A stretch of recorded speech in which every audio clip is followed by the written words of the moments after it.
Diet Mountain Two Dew. liters We're worth. getting to it again. But here we go. We're still I'm pandering. not gonna Mountain Dew, advocate social for this. people. By the Hit end us of up. this season, my guy's going to have no front teeth. Probably right. And maybe a little bit green. Maybe a greener haze to me by the Tint. end of the season. We're going to call him Mick Shrek over here. Mixed Shrek. I hope that doesn't stick. You've got Mountain Dew in your veins. Browns had ice in their veins. I think Ew. that we only have so much time to do our little intro right here. So I'm going to go ahead and, shall I toss it to Brady? Yeah. Getting the consensus. Okay, Yeah. we'll be back because we've got a really cool, awesome special guest coming up.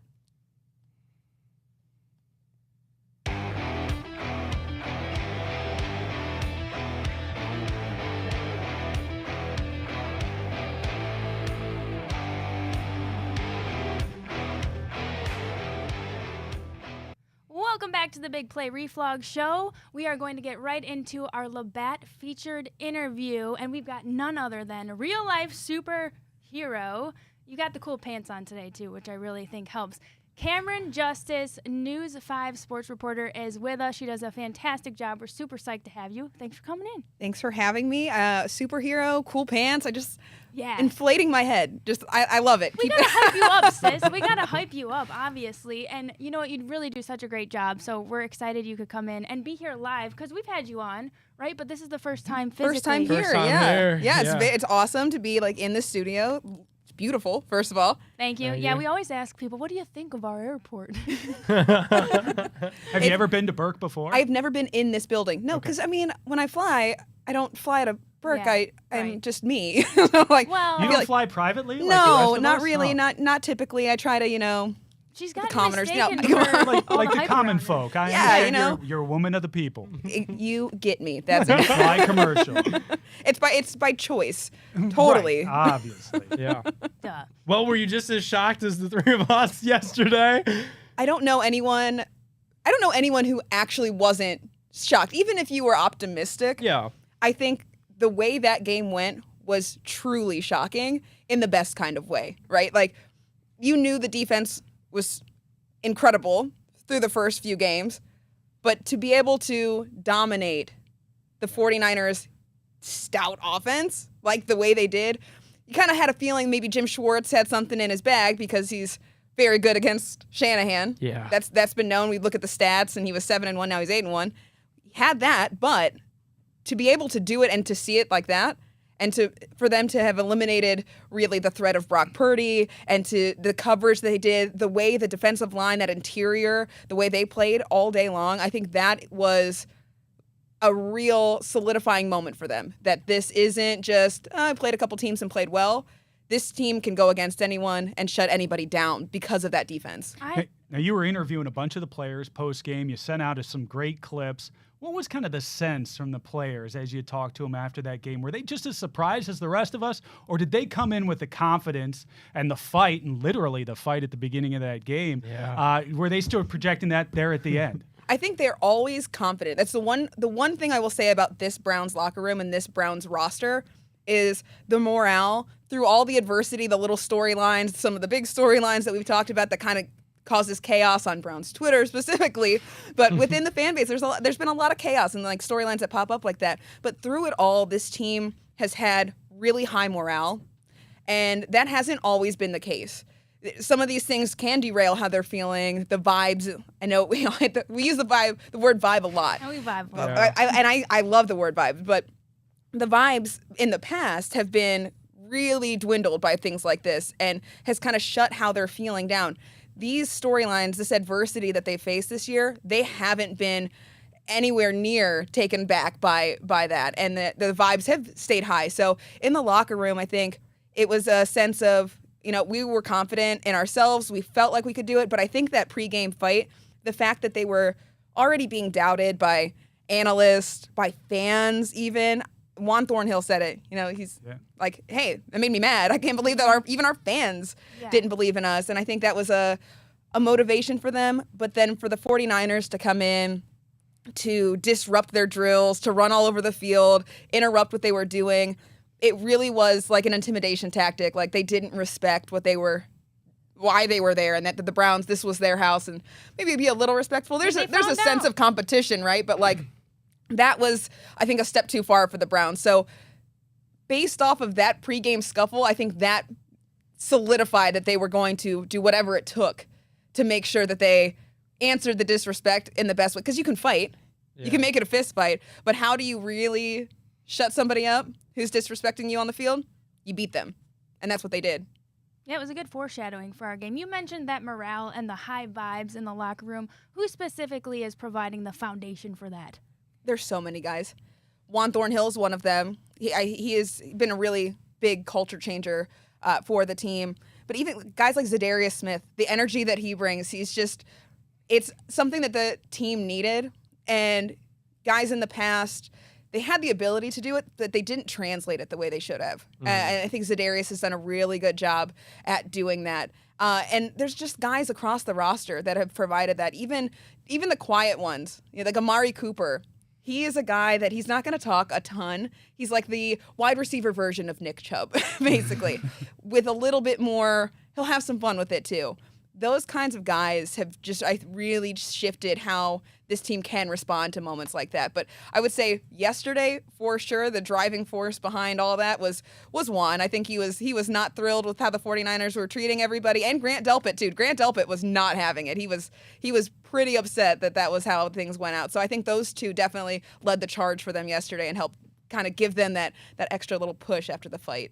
We talked a lot about just like the Twitter streets and like the vibe on the Twitter streets. And I feel like one of the hottest names whenever you log on to that website is Kevin Stefanski. You know, people have kind of made up their minds one way or another. And I think a lot of people too just kind of goes with the ebbs and the flows of an NFL schedule. You know, you lose to the Ravens and people absolutely hate the guy. And then now some people coming around. What's kind of your overall perception on him? And, you know, especially as we start going a little bit into the meatier part of the schedule where he's got to keep winning these games and keep him in the playoff race, right? I think that, and I've always had the belief that Kevin Stefanski is the right coach for this team.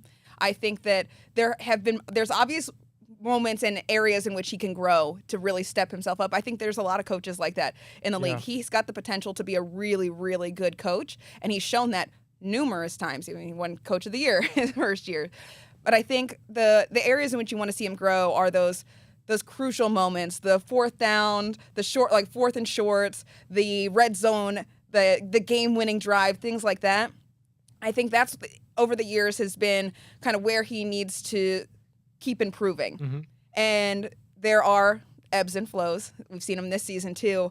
But I also think that it's so easy to say that his play calling is stale when things aren't working, because when a play call works, you're a genius. No matter how crazy it is. When it works, you're a genius. When it fails, you're an idiot. Yeah. That's what everyone thinks, and that's how it comes off. And I do think that if you go back and watch, even like from week 1 this season, his scheme has allowed guys to be open. It helps when you have guys like Amari Cooper who are just elite route runners, and they'll find themselves open anyway. But each game, he's got guys open, able to make plays. That is Kevin Stefanski's scheme. That is his play calling. I think that he's had a lot of success in doing that. What I liked yesterday was his ability to do what we've been looking for him to do, right? The adjustments. Yo. PJ Walker throwing it. He's like, whoa. That almost went bad. Let's change that. We're running the ball. What are we doing? Let's really solidify the answer. Learning from what you're doing, not going too crazy, just staying the course, winning the game, not trying to be the smartest person in the room, right? But also not letting the other team dictate what you're going to do. I think Kevin Stefanski did a great job of that against Shanahan and the 49ers and everybody involved there. And I think that he deserves some recognition for that, especially that play call. The Kareem Hunt touchdown, that deserves some love, because that's one of those ones, if it goes bad, and you're like, what are you doing? But it was so well designed, and they've been practicing it so much that adding that wrinkle in the run game, for him to be able to do that shows what he's capable of. And I think that gets lost in the show. He does that a lot, right? He's got that in him every game. It just, when the players aren't executing, or when he gets a little too far ahead of himself and the game starts getting away from him, I think that's when people are quick to turn. Yeah. But he's proven that he's got what it takes in him. I think people just need to keep riding along and wait for it to even out, because it will even out. And once the players start being able to do what he's trying to get them to do and what they practice all week, you're going to see something really special come together in the grand scheme of things. You Staying on mentioned that- okay. Well, you mentioned PJ Walker there. So he was kind of thrown to the wolves this week, more or less. Did yeoman's work, in my opinion, yesterday. What was the sense you got out of him post game? What was his mental? Where was his head at after going through that game and playing in front of those fans yesterday? I think PJ Walker is a veteran that knows what he's doing and knows what to expect, knows that it could be bad. It could go south. The game plan could not work. But it also, in those moments, if a play doesn't go right, if you throw a pick, you answer back. It's not over. There's more game left. And I think that helped. And thrown to the wolves, I would say, is maybe not accurate because I think Dorian Thompson-Robinson was more thrown to the wolves. He was in a situation in which he was preparing to play. The Browns had him, they named him the backup quarterback. He was taking some reps throughout the week of practice, but it really wasn't clear that he was going to be the starting quarterback until right before the game. With PJ Walker, it was a little more evident that Deshaun Watson wasn't ready to get back. He was probably going to be the starter every day that Deshaun wasn't at maybe practice. he was thrown to just hungry dogs. Hungry dogs. Yeah, maybe. dogs. Maybe not wolves, but hungry dogs. Yes, Yeah. it's a tough situation still because he's only been on the Browns for less than 2 months. He's been on the active roster for like 2 weeks, involved in all the practicing and everything that he's doing. So I do think that was the toughest challenge, but he's done this before. Like, where Dorian, that was his first NFL start in general. PJ Walker started before. PJ Walker's had success starting before. So I do think that helped him. And mentally, you saw that from him. You saw him able to respond, get through some tough. It wasn't always pretty, but he was able to mentally stay the course, tune everything out, get the job done. And that's what the Browns thought he was going to do. I think they thought he was going to be able to get the job done.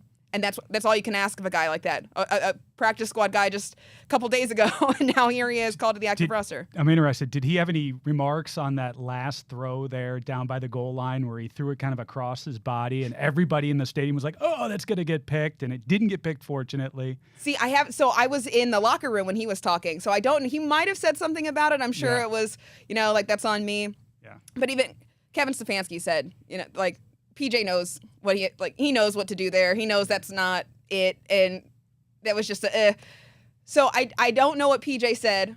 I'm gonna get some more insight too. I'm gonna go back, listen to it, but also talk to him, see if I can't figure out what that was. I think that was maybe just a little oof. Yeah. He was smiling afterwards, like, I got away with one there. That's not gonna happen again. The cleats were fresh too. Did you guys see the shoes that I he missed had the on? shoes. I Did you couldn't see from that PJ far away. Walker The Nikes? cleats? Yeah. No, what were they? Oh, they were like Jordans. They were like Jordan cleats. There's a lot of. You're Mr. Fashion all of a sudden. You I know, walk in he's here got with this this clean hat. hat. Very It bougie looks like you're right out of hat. Succession. He's going to come in next week and he's going to have some fresh Jordans on. Yeah. No. What shoes you got on? Now, just some Nike like walking running shoes. Okay. Yeah. I was waiting for some retro drop No, that you had to pay a bunch for. Hey, you look good. You play good. All right, Yeah, we got 30 yeah. seconds left. Real quick, what is the latest on Deshaun Watson? Working through it. I mean, that's all it is. It's a waiting game. We'll see on Wednesday if he's able to practice. That's what it comes down to. But he did say he hasn't talked to media openly. I was able to talk to him briefly. He just doesn't. He's like in a place where he's working on that rehab. But he said, doing everything I can to be good medically and functional on the field, and that's all you can do is just kind Have of you wait. had a chance to see him throw at all in the last couple of weeks? Not since he was out before the Ravens game. Okay. So it's been a while. He's been working inside. So Yeah. we'll see. Well, Yeah. you keep your fingers crossed that he's out there on Wednesday and can practice and kind of ramp things up a little bit more. But it's a weird thing. It's such a weird injury, and they have to be safe and be smart about it. That's what their focus is. Yeah. And so we're kind of just all hanging in the balance along with everybody else. Cameron, thank you so much for the wise insight. We're going to wrap up. We're going to take a break, and we'll be back right after this. Sorry.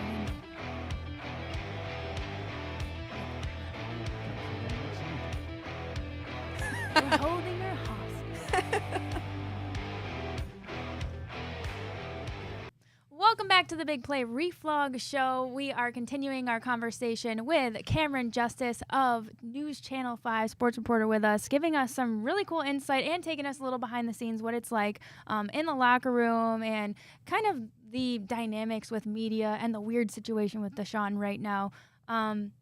What else? Nick, do you have any other questions? Yeah, I She think kind of went all around. Yeah, we definitely did hit a lot. I would just say like some of the other key injuries. We talked through the Deshaun thing. Is really just kind of a wait and see type thing, which it is unfortunate. Like I feel like that's everyone's least favorite thing is to just keep operating in limbo with such a big injury.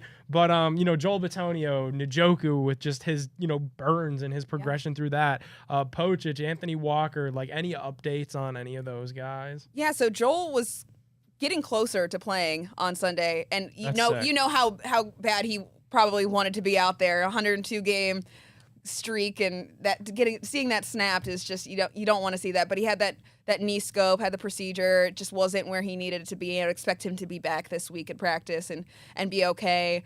Posick, I think, is doing well. He was in practice last week. Just one of those things that like you just kind of play through it. Michael Dunn, that's one to watch because he was filling in for Joel Bitonio. He injured his calf against the 49ers. So Damn.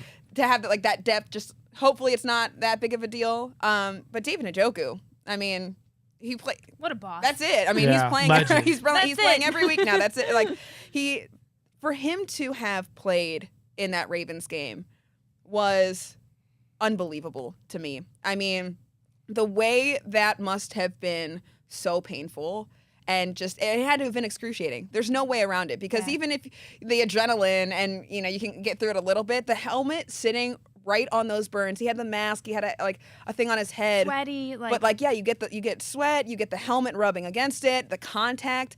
So I there's no way that wasn't painful. And so I was shocked that he was able to play against the Ravens. And then the fact that he was questionable leading into this game, I was like, well, if he played against the Ravens, David Njoku, yeah, you know how he is. So, and he said after the game, they were like, you were in doubt. He said, I was never in doubt. I was always going to play. Love that So- attitude. Yeah. That is so great. Yeah, That's so- what Yeah. endears him to the fans so much. And that's the way he's grown in that kind of role. He's just a leader by example and a guy that a lot of fans just love to see, and just he's really embraced this. It's such a stark change from some of the things that were said about him before.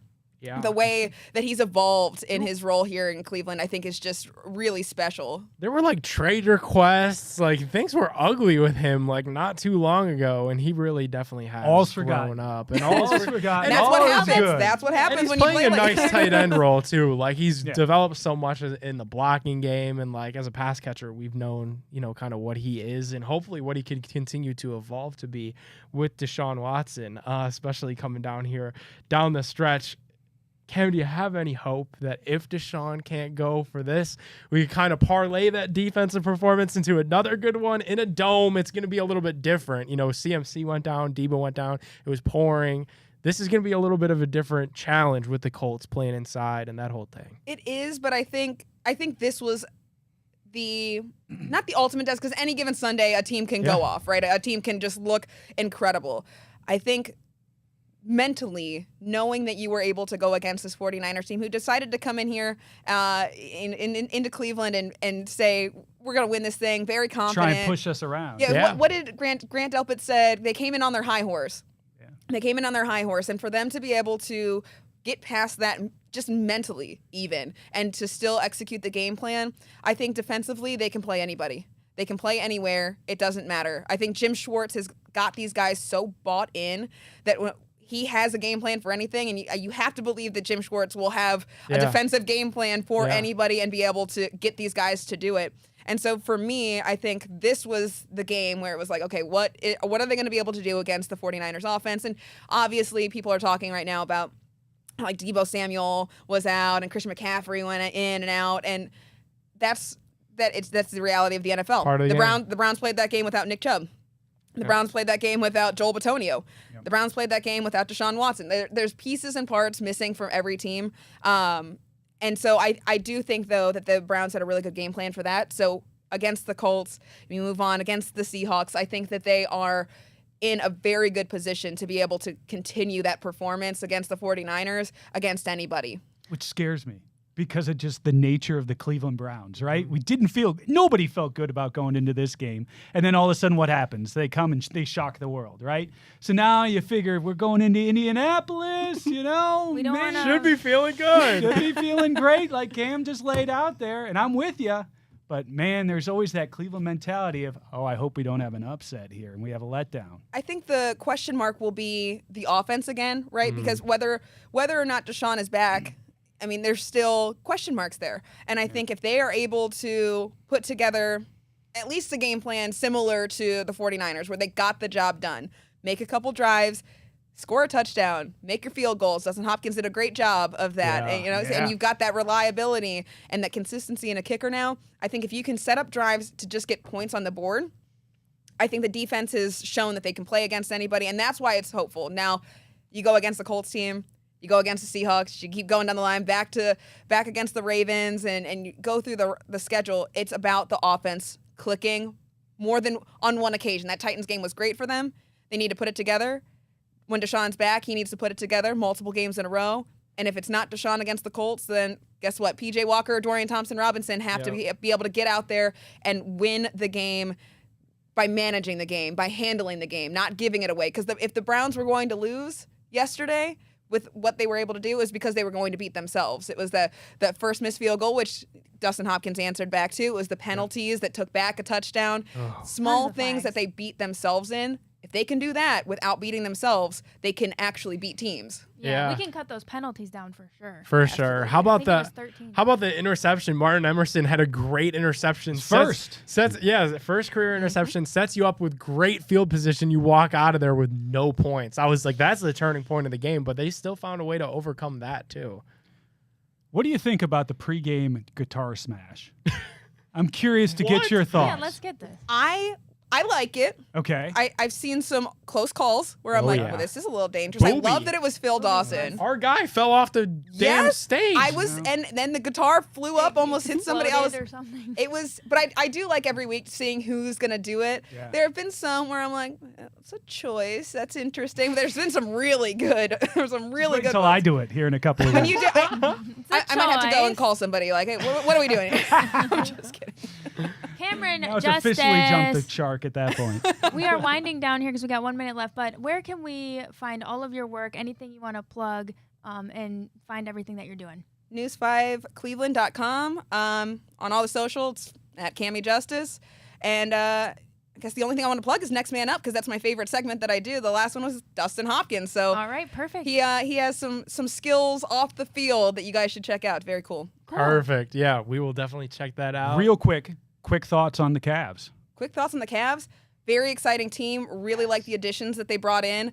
Max Strus, George Niang. I think that a lot of potential there for this team to address what was missing. And then Tristan Thompson being back, the toughness that he brings. Just listen, everybody's saying. Ooh, I think that's going to be exciting, because that was what was missing in that Knicks series was the toughness. Tristan Thompson brings that to the table. Maybe boosts Evan Mobley up a little bit. That's what I said. I said when that transaction went down, I want nothing out of Tristan Thompson. I'd be happy if he gets into training camp and just starts fist fighting Jared Allen and Evan Mobley every day. You were going to fall over your chair while she was she's doing that speaking rundown. right to you. She's Love speaking it. right Love to it. you. Thank you, Cameron. Same wavelengths. Yes, absolutely. Cameron, thank you so Cam. much for your time. Thanks for coming in today, and we'll catch you. You heard her at Cameron Justice, Cami Justice on Twitter and such. Check out all of her work, and we'll be back right after this.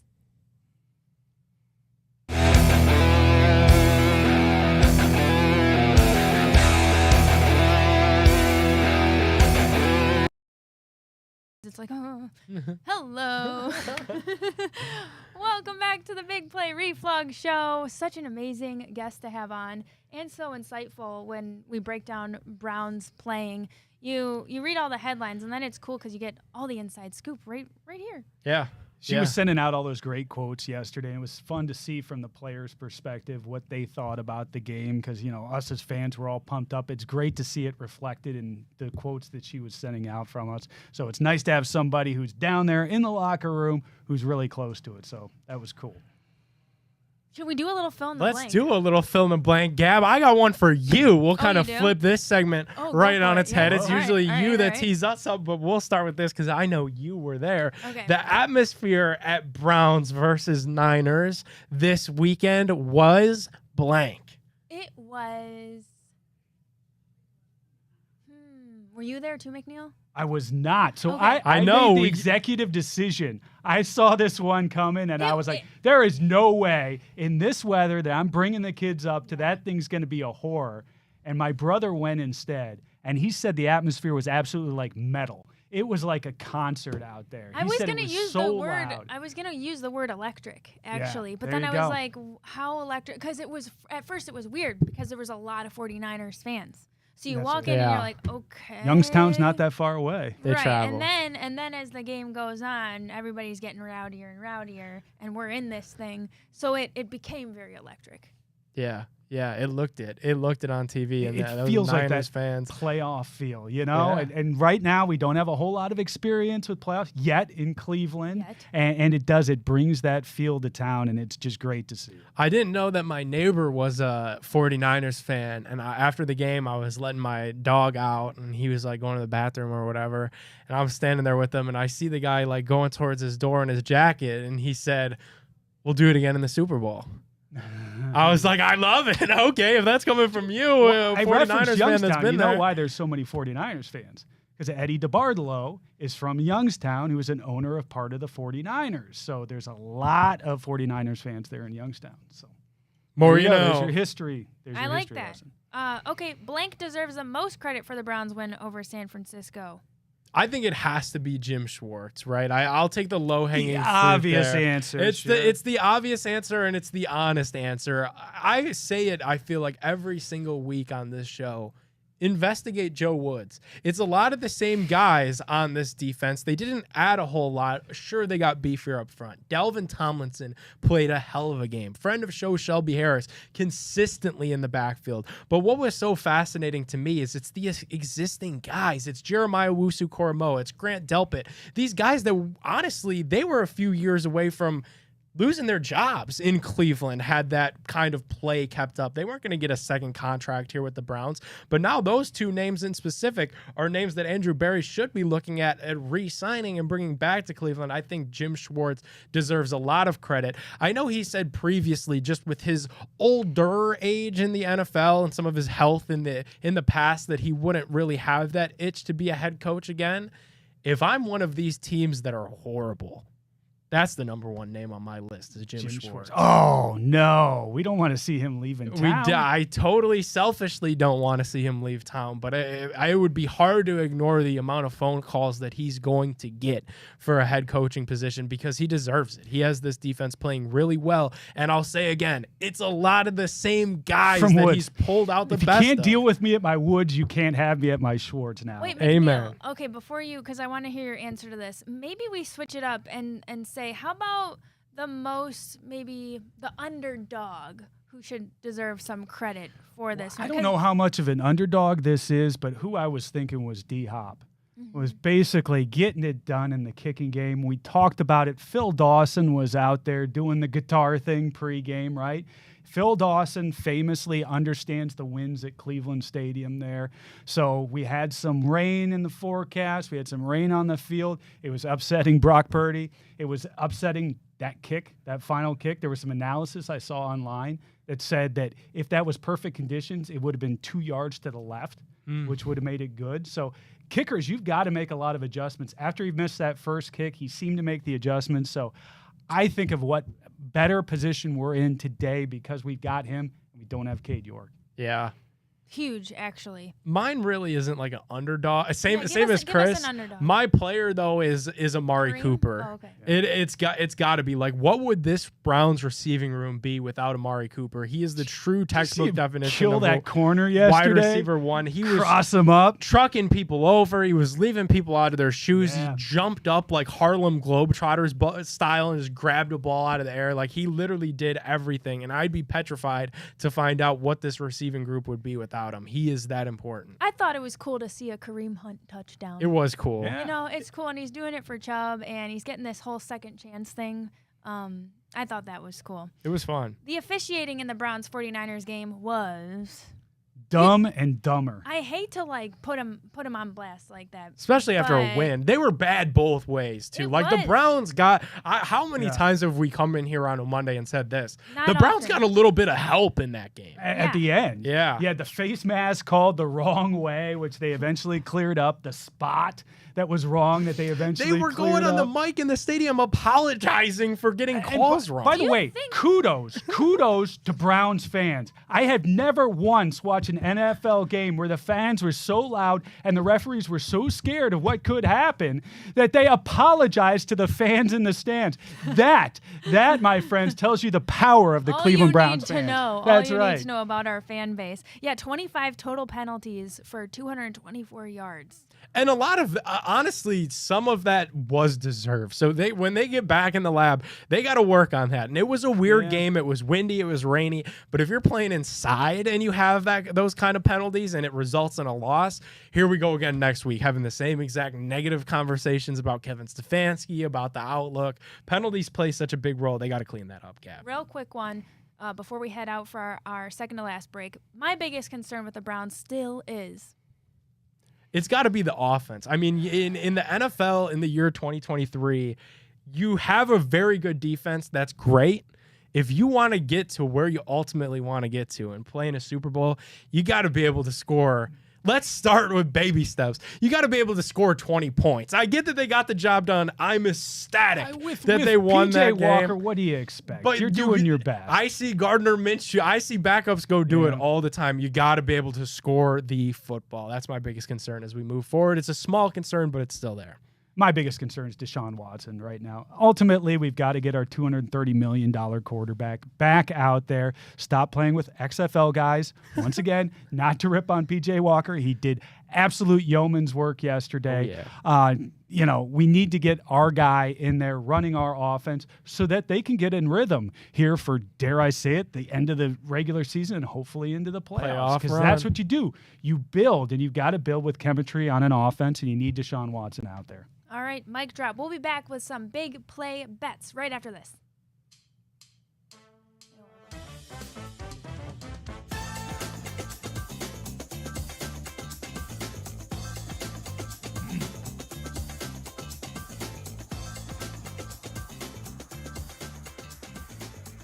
Alrighty, our big play bets on the show this week and every week are always brought to you by our friends over at Tipico Sportsbook. Tipico lets you bet on the biggest sporting events all year round. I bet a lot of people wished they would have bet the Browns to win outright 4-1. That was a nice little payday for some folks, but if you missed out on it, fear not. You got a ton of football left to play. Ohio State, Penn State this week. Browns and Colts. You got the MLS playoffs. You got Cavs season getting ready to start up. Playoff baseball is in full swing. You guys know what to do. Download the Tipico Sportsbook. When you do, use that promo code REFLOG150. You're going to get all kinds of bet credits on us. $30 dog pound future to bet on the Browns on Sunday with us. Guys, I'm taking a little bit of a road trip this week before we get into our bets. I will be in Columbus at the Browns game in Columbus. Nick, come on. I will be in Columbus for the Buckeye game against Penn State. Then I'm going to be in Columbus that night for the Crew game at as the they Death Star. Try to get into a better playoff position as the MLS playoffs are about to kick off, and then taking that 2.5-hour drive over to Indy to bet on Browns Colts as the last leg.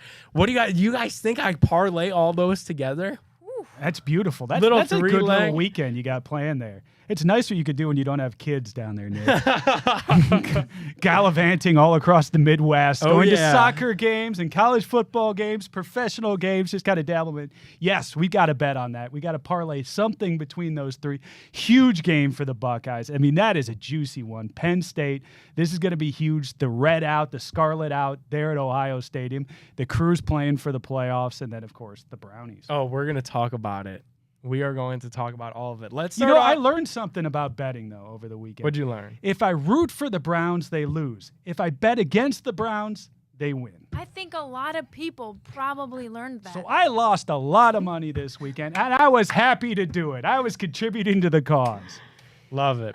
Well, what a better way to start than Browns at Colts. The over-under in this game is 39. But, guys, we are going to build our big play boost right here. Browns open as 2-point favorites. And, obviously, we just had Cam in here, and she was telling us we got to see what happens with Deshaun Watson later this week. And if he's at practice on Wednesday and Thursday, we could probably see this line improve in favor of the Browns despite being on the road. Odds makers have a lot of faith in Cleveland here, and I think a lot of it has to do with Jim Schwartz. I'm doing the under. Under You're doing the 39. Under 39. You're not. Colts That's are- a low number for the NFL right there. But- 39. That looks like a college. But our defense. That's all. Yeah. The Colts are averaging 23.3 points per game and allowing 25.3 points per game. The Fighting Gardner Minshews.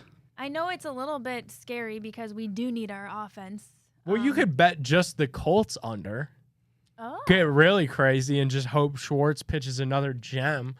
Colts under 20 points is doable. I like that with our defense. Then on the offensive side of the ball, you know, Jerome Ford was doing the majority of the work yesterday. Got a lot of yardage. You know what he didn't do, though? Kareem vultured him. He didn't get in the end zone, and that really would have been better for me if he would have gotten into the end zone. I would have won some money there because I think it was Cribbs' bet from yesterday. We needed that Jerome Ford touchdown, and I swear I didn't see it, and then I double-checked the box score. You ever do that? Just double-check, like maybe something happened while I was at the bathroom. And no, I was very upset. So let's get Jerome Ford in the end zone. All right. Honestly, should we keep it at that? Let's do a two-leg, try to see one go through. We're going to hold the Colts under 20 points, and Jerome Ford is finding that end zone. This is going to be a 4 o'clock game coming up here that should intrigue a lot of Browns fans. Steelers are 3.5-point dogs on the road, SoFi Stadium against the Rams. We're just going who wins this bad boy. I'll start it off. Give me the Rams. Cooper Kupp is back, and Sean McVay's offense looks a lot more Rams-ish than it did to start the season. The Rams look to be the real deal. I got the Rams. I'm going the opposite way because the Rams, right now, their top two running backs are out. Kyron Williams and Ronnie Rivers are both out right now. At least as of today, both of them look like they're sitting. Although I hate to do it, I'm going to go with the Steelers in this matchup. They're getting 3.5. I think they can go to the Rams and they can give them all they can handle with them missing their top two backs. Yeah, Rams. Plus, Mike Steelers. Tomlin coming off of a bye here. He's got 2 weeks to prepare. I don't know. I like the Steelers in this. I feel like I, by default, have to do the Steelers only because that's the last time I won any money. I hate doing it. You guys know it pains All right. me. But I might have to do it. George Pickens anytime touchdown once again. I'm staking it. Rams money line. And- Cooper Kupp anytime touchdown. Nice. Who's covering him for Pittsburgh? Let's do Monday Night Football. The 49ers. They have not lost any love in the eyes of the odds makers. Yeah. They are 7-point favorites on the road, US Bank Stadium, against the Minnesota Vikings. I think the 49ers kind of flex their muscles in a get-right game here and cover this 7.5 versus the Vikings. But I will say, if there's something to look out for, the Browns beat the Niners up. The x-ray was negative on Debo, so that's good news. But CMC with that oblique injury, we know how that guy is. If you guys have ever played fantasy football before, you know Christian McCaffrey's not the most available person in the league. Yeah, and I'm with you on this. I think the 49ers are going to come out and they're going to take it to the Vikings. Vikings, who just barely slipped past the mighty Bears of Chicago yesterday. I look for the 49ers to rebound. All righty, let's quickly wrap here. The Buckeyes will be in Columbus. 4-point favorites. College game day is going to be there. Big Noon Fox is going to be there. This Nick's is a gonna huge be game. there. I'm going to be there. But Medina High School alumni, current Penn State quarterback here we Drew go. Aller is looking for revenge against the Buckeyes, the team that he grew up for. I think the Buckeyes cover that 4. I just love what they have shown me ever since that Notre Dame dub. I really think that win exercised a lot of demons for Ohio State, for Kyle McCord. I think the Buckeyes get it done, cover that 4-point spread. I think the interesting thing to me for the Buckeyes is going to be that backfield. Because, you know, they've got a stable of backs. You had Travion Henderson out, Mayan Williams out, Chip Trainum, he got hurt during that game. And what happens? You have a backup back, Dallin Hayden comes in, 11 carries, 76 yards, is able to do the work for him. So it's amazing the depth that the Buckeyes always have. They're going to have to lean on that running game. So hopefully their top-end guys are back. Hopefully Travion's back for that game because I'd like to see them establish the run and then be able to open it up for Kyle McCord then to take it to Penn State. I like the Buckeyes here. I like the Buckeyes to cover. I think they're still riding some momentum from that Notre Dame game, to be honest with you. I really think that was a point where this season got infused with some enthusiasm. The Ohio versus the world. You know, some people made fun of him for it, for going after Lou Holtz. Some people loved it. I think in that locker room, I think the guys really loved it. And I think they're responding on the field, and they're going to respond in a big way when they get into a big spot against Penn State at home. Are we going to have a big play boost on that one? Oh, we will. I think they're going to boost all my journey. So that'll be obviously the first leg of my journey on Saturday at noon. Yeah. So will I be able to have bet boost this as a that. full parlay? You'll be able to next bet week? the Okay. full I love parlay, it. my little road trip adventure. All Yep. right, I'm with you on that. We've got a break, and we'll be back with more Big Play Reflog show right after this.